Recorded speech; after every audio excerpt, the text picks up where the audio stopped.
Entering the Mayo Experience. Mayo Experience. Mayo Experience. Mayo Experience. Experience. Welcome to the Pat Mayo Experience, presented by Underdog, the Week 13 weekend update. Rankings, injuries, underdog picks, and all the DraftKings info you need for the main slate. If you're looking for the rankings, they're updated right now in the show notes. That link will bring you to the newsletter. Boom! You can check it out there. All of a fresh newsletter coming out with all of the updated picks, injuries, rankings, and all the information from Saturday that you need. That'll be coming out on Saturday evening, so please go sub for free right now. I'll update them again on Sunday morning. The biggest thing you need to watch out for weather-wise is this Bills and Niners game.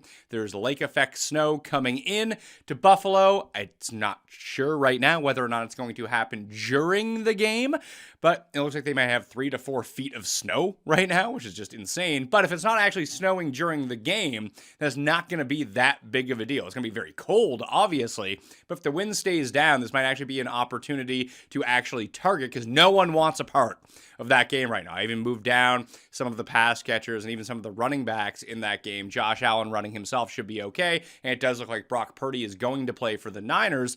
However, we've seen instances in the past where there's projected a ton of snow in some of these games, and then it doesn't happen during the game. It all happens beforehand, and the Patriots score 56 points in the game because no one has any footing. They know the routes to run, and all of a sudden the offense absolutely tears it up. So it's a complete unknown. All things default-wise is bump down the Bills and Niners players a little bit, and then if you get close to game time and you say, oh, well, it's just going to be a pile of snow and no one's going to be moving, then you make the adjustments yourself. However, if it looks like there's going to be no more snow, I would move those guys back up to where you originally had them. It's a coin flip, it's a crapshoot, but it could be a nice spot to take advantage, both underdog-wise and DraftKings-wise, if that's a spot that you want to target this week, all right? Running back injuries going into the week. J.K. Dobbins is out for the Los Angeles Chargers. I would expect Gus Edwards to get the bulk of the workload. However, Vidal is the one being talked up by Harbaugh to take over the other 50% of that role. I don't love either of them in this game as a must start. I would play Edwards over Vidal, but that's where I'm sitting right now in terms of the running back rankings. Brian Robinson is going to be in. Austin Eckler is going to be out against the Titans, so expect to see more Jeremy McNichols in this game as a split with Brian Robinson, who was on the injury report but was taken off on Friday. So he should be good to go and get a ton of work in this game, but he's been dealing with a hamstring injury, then he had an ankle injury, so the re-aggravation for injury is going to be there in this spot for Brian Robinson. If you wanted to target the low-end props for McNichols, he probably ends up with like 5 to 10 carries in this game. That should be good for like 25.5 on the over in terms of yardage, even against Tennessee and their very good defense, but that's where I'd be sitting at right now. Robinson is a play. McNichols is a flex at best. You probably don't want to play McNichols, but that's the spot we're in. Tajay Spears is leaning in that same game and is expected to pass concussion protocol. Therefore, Tony Pollard is unlikely to get 25 carries in the game, which he probably would if Spears was on the bench. Alexander Mattison and Zamir White both missed the Black Friday game. We saw a ton of Amir Abdullah and Sincere McCormick in that. It seems like Mattison is closer to coming back than Zamir White. They both could be back in the future. They could both be sitting in the future, depending on what it is. You don't want any of these guys anyway, although without those two around, I mean, Abdullah had one game where he was somewhat viable. They actually ran the ball quite well against the Chiefs, which was surprising on Friday. Would not bank on that going forward, however. Wide receiver injuries. Cedric Tillman on Monday Night Football is going to be a game-time decision with his concussion. He has not passed concussion protocol as of this recording, although Saturday or Sunday he might get there, but probably not like waiting on Cedric Tillman in this game. If it's not him, it's going to be Elijah Moore. It's going to be Jerry Jeudy and a ton of David Njoku. I like Njoku the best of those guys in this spot against Denver. Their outsides are very good at limiting what wide receivers are able to do. They are 6-point underdogs against Denver on Monday Night Football, so hitting the seams for Jameis is probably going to be the move. So the hires, when we get to Monday, will be the look for David Njoku. Keon Coleman is a game-time decision for the Bills, but he is trending to be out in the spot. Listen, if he plays anyway, I already talked about how the weather circumstance might not be great in that game, plus he's injured, plus he might be the fourth option offensively in this game. You probably just don't want to play Keon Coleman. You play Shakir, you play Amari Cooper if you need to, and then move on your way. Josh Downs is out for the Indianapolis Colts at the New England Patriots. Ashton Doolin also out for that game. So you're going to see Pittman, you're going to see Pierce, and you're going to see A.D. Mitchell. In order, I like Pierce and A.D. Mitchell a little bit above, and then Pittman a little bit behind in that spot. They're only 2-point favorites on the road against the Patriots right now, but just be aware that those guys are out. Jalen Coker is going to be out against the Bucs for the Carolina Panthers. Second straight week with the quad injury. He's not going to play. David Moore will be the one operating in his spot. Jatavion Sanders will be out for the Carolina Panthers as well, who left last week's game with a neck injury. DK Metcalf is going to be in, and Tyler Lockett is going to be in for the Seahawks at the Jets this week. Darnell Mooney is leaning in with his Achilles problem for the Falcons. Beware of re-aggravation, but he did have the bye week to try to get himself right. He's going to give it a go against the Chargers in this game. Demario Douglas is questionable. He is leaning in. Ditto for Alec Pierce with the Colts. He is leaning in as well. Devonta Smith, we still don't know what his status is going to be against the Ravens, but limited practices were had, which means he is questionable, probably leaning in for this game. I would expect to see him on the field, although I do have him buried down at wide receiver number 24, and that's after removing the 8 teams that have already played already. He's not a fantastic play, but still probably a start based on his upside. DJ Turner is probably out for the season for the Raiders after sustaining a knee injury on Black Friday. Tight ends, Charlie Kolar for the Ravens is out at least 4 weeks with an arm injury. I already mentioned Jatavion Sanders. He's out for the Panthers. Dalton Kincaid is out for the Bills already, so Dawson Knox will be seeing first-team reps at tight end. Might actually be a very nice play here with short A-dot routes, red zone targets, especially if the game has to slow down a little bit for the Bills. Tyler Higbee returned to practice this week for the Rams, although he is out this week against the Saints. Hayden Hurst is questionable with his hip injury, but he ain't doing anything anyway. Will Disley will play for the Chargers, so play Will Disley. Jake Ferguson missed Thursday on Thanksgiving for the Cowboys. Expect him to return a week from now with his concussion injury. And Theo Johnson on the Giants hurt himself at the end of the game. He is likely done for the season with a foot injury. And then at quarterback, Brock Purdy is leaning in for the 49ers. And it does seem like Trevor Lawrence, is going to go for the Jacksonville Jaguars. Both of them not great plays in week number 13. Underdog picks for week number 13 had a bad go of it on Thanksgiving until the very end, and then Packers and Dolphins absolutely saved the day. Thank you, Odell Beckham, for not doing anything. That's always very helpful. So a 6-1 winner after we went 4 of 5, 4 of 5, 3 of 4 on the 3 earlier in the day. A 3 of 3 at 6-1 is going to help out the bankroll a lot. Hopefully, we can pay that forward. I'll have more underdog plays both in the newsletter and on Sunday morning when I release them on X at the PME. But for right now, here's what I'm looking at. You need to use code Mayo right now to get both a free pick and a deposit bonus of up to $1,000. And I just picked 3 that I really like. 6-1. Try to make it easy on ourselves. Justin Herbert, lower than 0.5 interceptions. Herbert doesn't throw a bunch of interceptions.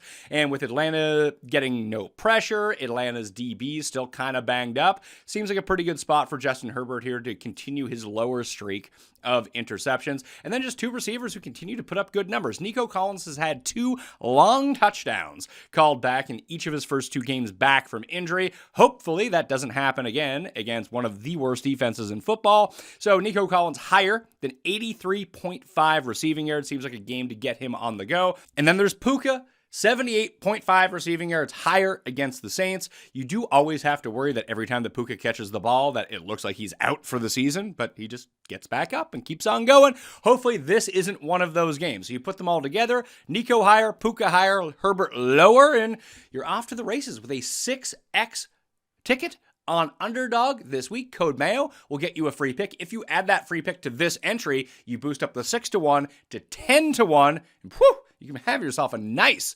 Thanksgiving weekend, all right?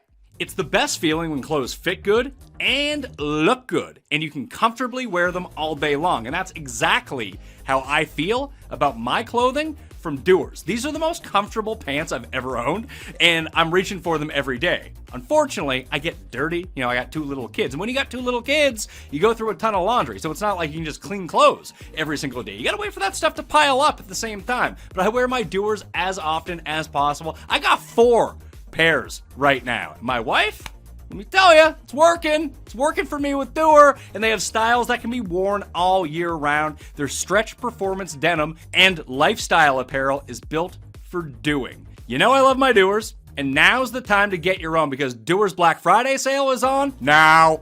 They've got up to 50% off these incredibly comfortable pants, and this is the best time to upgrade your wardrobe before the new year and find some amazing holiday gifts. Dewar sale runs through December 2nd, but don't wait. These items will sell out fast. So go to shopdewar.com/PME to get these great deals before they're gone. That's shopdewar, DUER.com/PME. Shopdewar.com/PME. Introducing the TGL presented by SoFi, golf's newest league live on ESPN and ESPN Plus. It's sharp and it's electric. How is it sharp? How is it electric? Picture this.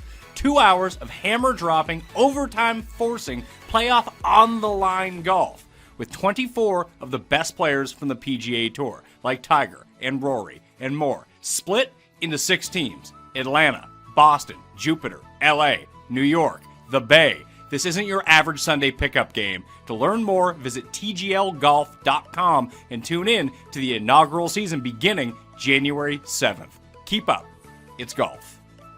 As we enter the holiday season, there's always a lot of people that just don't handle this part of the year all that well. I've seen it in my own family. And if you're thinking about giving therapy a try, give BetterHelp a try. It's entirely online, designed to be convenient, flexible, and suited to your schedule. Just fill out a brief questionnaire to get matched with a licensed therapist and switch therapists anytime for no additional charge. Let the gratitude flow with BetterHelp. Visit betterhelp.com/Mayo to get 10% off your first month. That's BetterHelp, HELP.com/PatMayo. The holiday season's when people start to fall off from the routine. I know that I've fallen into that trap before, but I found now that I've started drinking AG1 every morning, it gets me on the path of where I need to be so I don't lapse at this time of year. And right now, AG1's running a special Black Friday offer for all November. AG1 is a daily health drink packed with nutrients to help you alleviate bloating, support sustained energy, and whole body health. But here's the key.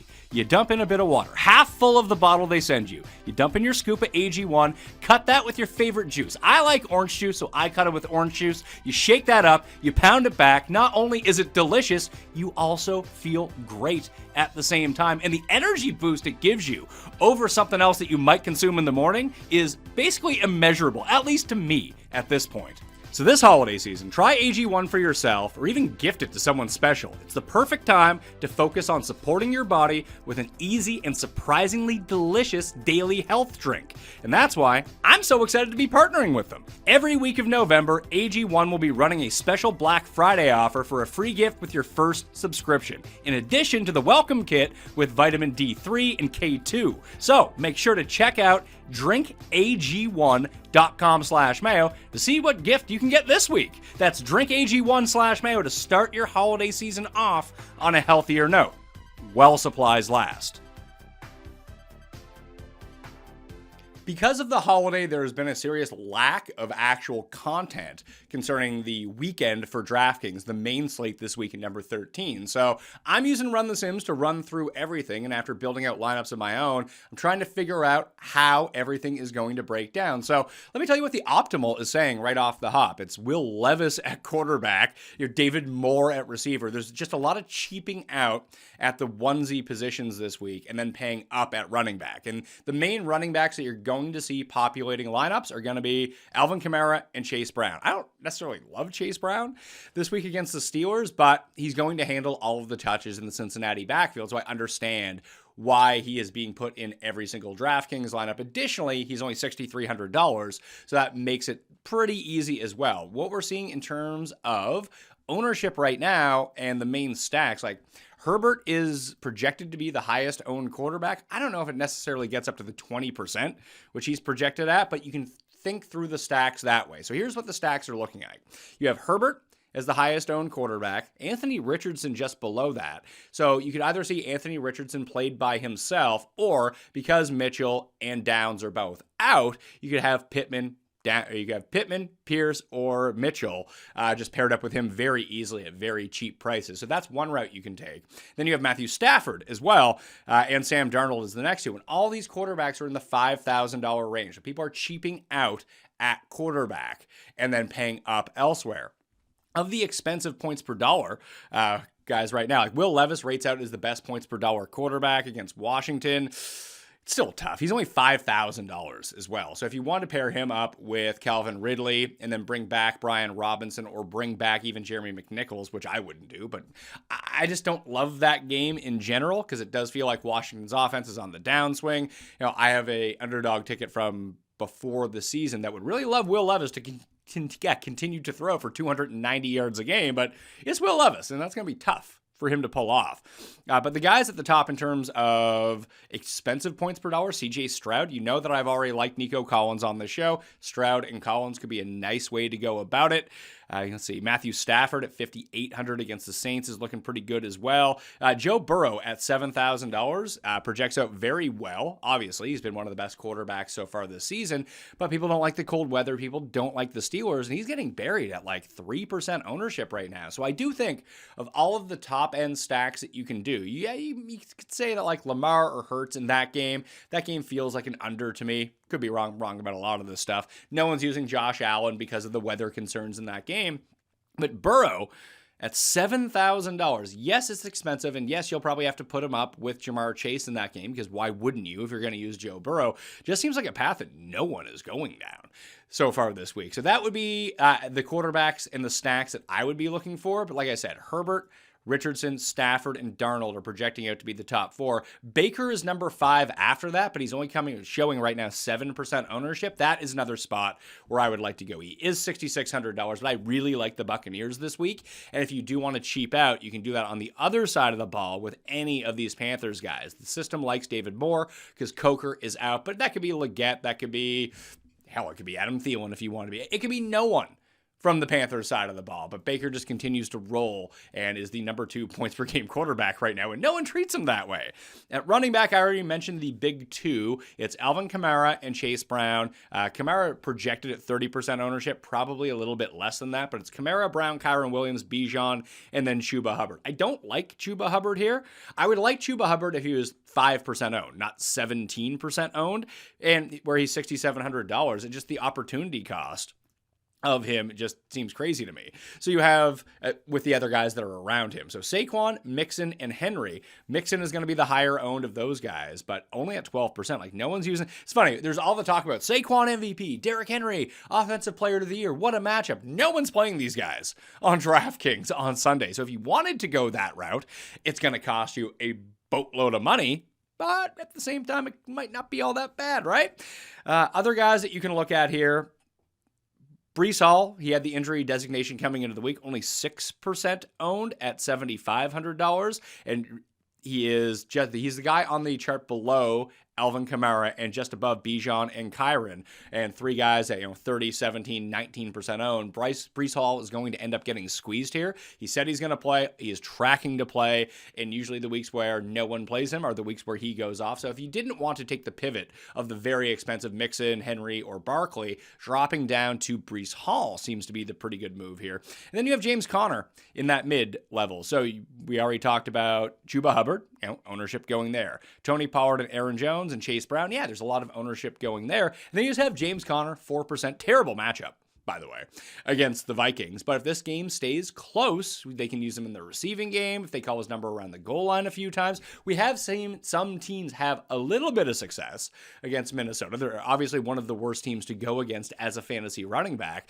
I just thought that was very interesting that people want to use Chuba Hubbard in a situation where you might see more Jonathan Brooks this week because it's week 2 of him being officially active and they might be down in this game. At least that's what the spread would tell us against the Buccaneers, although it is a pretty soft run defense. Just James Conner gets utilization almost every single week. He has one bad week. That was last week, and all of a sudden, no one wants to play him anymore. Interesting, at least what I can say, for James Conner at 4%.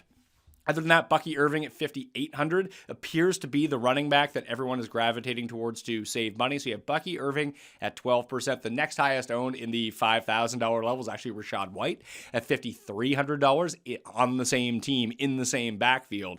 And then just no one is going anywhere south of that. Gus Edwards, maybe. He's showing 9% ownership right now at $4,300. He just hasn't been good since he's been on the Chargers. Maybe he ends up with 2 touchdowns and he gets you there. He is exactly the same price as Amir Abdullah was a week ago at $4,300, who ended up getting 18 DraftKings points. At $4,300 at lower than double-digit ownership, Gus Edwards, look, I'm not going to do it in my main lineup, but I can see how if you're building a portfolio of lineups, if everyone is cheaping out at receiver or tight end or quarterback, whatever it might be, this is your one chance to cheap out at running back and pay up elsewhere. I would only use Gus Edwards as a part of a 3 running back lineup, because this is going to be the part where you cheap out to pay up at running back. That's the move here. So if you're going to use Gus Edwards, make sure you deploy your lineups correctly, okay? At wide receiver, a lot of what we saw at quarterback is almost directly correlating to wide receiver. The 4 highest owned right now that I'm seeing: Evans, Puka, Ladd McConkey, Calvin Ridley. Only Puka is above $7,000. Ridley is at $5,700. So the balanced mold at wide receiver is where people are going with. And if you used Ridley, you're probably using Will Levis, who's only $5,000, and you have a bunch of savings. Justin Herbert isn't all that much money. Ladd is only 61. Those two go together quite seamlessly. We saw Bijan popping in the ownership on the other side, so that 3-man stack is going to be quite popular as well. Puka just continues to roll every single week. It's funny that Cooper Kupp is down at 15% ownership. Other than that, I already talked about Joe Burrow. Jamar Chase is only going to be like 7%, which is crazy to think about. I like Chase, I like Puka, and I like Nico Collins this week. Collins at 9%. Chase at 7%. A.J. Brown, yes, he's $8,300. Chase is 86. That's why he is so ridiculously unowned. But he does appear in the optimal lineup 11% of the time. We're taking a look at the optimals right now. The best 5 in terms of optimal rate. So we ran the simulations 10,000 times, and these are the percentage of times these players occurred in the optimal lineup. Brian Thomas, number 1 at 18%. At $5,500. So he is your pivot right now off of Calvin Ridley, or you play them both together in that spot. And if you use Stroud and Nico Collins, Brian Thomas fits that seamlessly. And he should be back to 100% with Trevor Lawrence playing as well. Remember, he had that chest injury 4 weeks ago, and he just wasn't himself. Got a little bit better than that Lions game. Now they go on bye. Now they're coming off. He should be at as close to 100% as possible. Puka at 16% of optimals, Drake London 16% of optimals, Nico 15%, AJ Brown 15%, Darnell Mooney at 13%. So what I'm seeing here right now, although he didn't show up that highly in the quarterbacks, that London with Mooney and Kirk Cousins as the pivot off of the most owned quarterback on the other side of the ball, you can still play Ladd McConkey. Hell, you can throw Gus Edwards into that mix you want. That's how this game script works out, that Atlanta scores all of its points through the air, and Gus Edwards scores like 2 or 3 touchdowns on the ground without really doing all that much. And it limits the high-owned Herbert. It limits the high-owned McConkey. The cheapo Gus Edwards is where all the points come from, if that's the route that you want to take. The Sims love David Moore, which is hilarious because he's $3,500.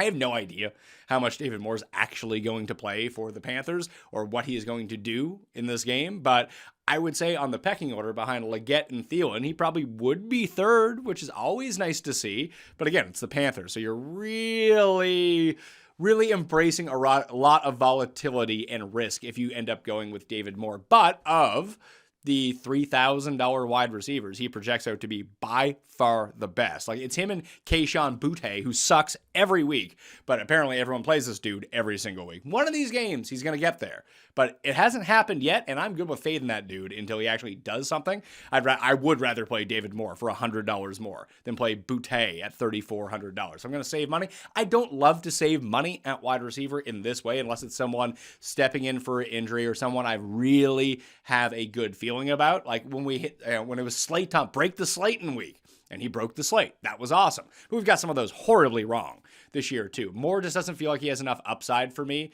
to tread enough water. I'd rather save the money elsewhere with a mid-tier, just by going 3 mid-tier receivers rather than having to pay down in this circumstance. Then at Tight end, Goddard is projecting out pretty well, but again, that's assuming that Devonta Smith doesn't play. I think that he is going to play. So on my projections, he does not do all that well, and he comes way down in the optimal rate. But if you're running any sort of optimizer that has Devonta Smith is out, Goddard is going to look amazing in all of those. So just keep that in mind. That is a later set of games, so you might not know that. Hopefully Glazer, Rappaport, Schefter lets us know overnight what's going on with Devonta Smith, but there could be a chance that we get into Sunday and just don't know what's going on in that Ravens and Eagles game as it pertains to Devonta Smith. And it would have a 1v1 effect. In terms of ownership right now, we're seeing Taysom Hill, Hunter Henry, and TJ Hawkinson as the top three, followed by Ertz and Evan Ingram. All that makes a ton of sense to me. We look at points per dollar. It's Hill, Ertz, Ingram, and then Cade Otton. Very surprised to see Cade Otton at $4,500 come in at 3% ownership. Like Baker, Evans, Otton, if that's the route that you want to take, sounds pretty good because we see that Rashad White and Bucky Irving are both drawing up some of the ownership at the running back side of the ball. And we saw that Evans is soaking up a bit at receiver, but he seems to be a standalone expensive receiver people are going to because not that many people are playing Baker. Hell, you can just do Baker Otton if you want to save the money because Baker's 6,600 and Evans is 7,600 and play. There's your cheap stack. Baker, Otton, David Moore, and then just spend up wherever else that you want if you feel somewhat comfortable embracing the risk in that game. AJ Barner right now is projected to be 4% on, although it looks like Noah Fant is going to play, so most definitely do not play him. And then you have Will Disley at 7% at projected ownership right now. I would guess that with McConkey, he'd be the other guy to put with Justin Herbert. With Herbert being the highest projected own, McConkey seeing a ton as well. It might be a nice week to actually go back to Quentin Johnston. Just the last seared image in everyone's mind is him dropping passes. But in the other games, he just catches touchdowns. And no one's going to use him. If you want to use Herbert and get different, that would be the route that I would take right now. Finally, fantasy defenses for the week, ownership-wise, the Colts are projecting out to be 13%, the Eagles at 11%. I do like the Colts as probably the best points per dollar defense on the board. They're only $2,800. That's about as good as you're going to get. The Jets at 25 against Geno are pretty good as well. If you can get up to, let's say, the Texans against the Jags, it'd be nice. They're $3,500. It's doable this week. The Vikings against the Cardinals, they could get lit up. Like Howard might be a bad matchup, or they absolutely put him into the ground. They're $3,300. For cheap defenses, I already mentioned the two of them. I actually think Arizona against Minnesota at $2,400 is probably where you want to go to save a ton of money. And if you just want to figure it out, Houston can't block. And Stroud has not been electric, to say the least, this year. That at $2,300, I don't know if I would get to them. I'd rather play Arizona at $2,400 or hell, even Tennessee at $2,400 over playing Jacksonville at $23. But if you need that extra $100, I do like them more than Carolina. I guess the other one that I would look at, and they're not super highly owned, which I thought was strange, would be the Patriots at home against Indy. Indy's down its two top receivers. Richardson could just do nothing in a game. I don't love the Patriots defense overall, but I would like them at a price point in this matchup against the Colts, and no one is using them. I like the Jets, the more players on DraftKings are using those three teams than they're using the Patriots. If you want to get a little bit different, that might be the spot to do it. All right. Again, I will update everything in the newsletter that will come fresh to you on Saturday evening. So go sub for free to the Mayo Media newsletter right now. If you're just looking for the updated rankings and injuries, it's all in the show notes. All right. Code Mayo at Underdog to get yourself that free pick and a deposit bonus of up to $1,000. I'll be back live Sunday night, 7:15 p.m. Eastern Time with Ben Raza and Tim Andikas recapping the week. All right. I'll see you next time. Mayo experience! Experience!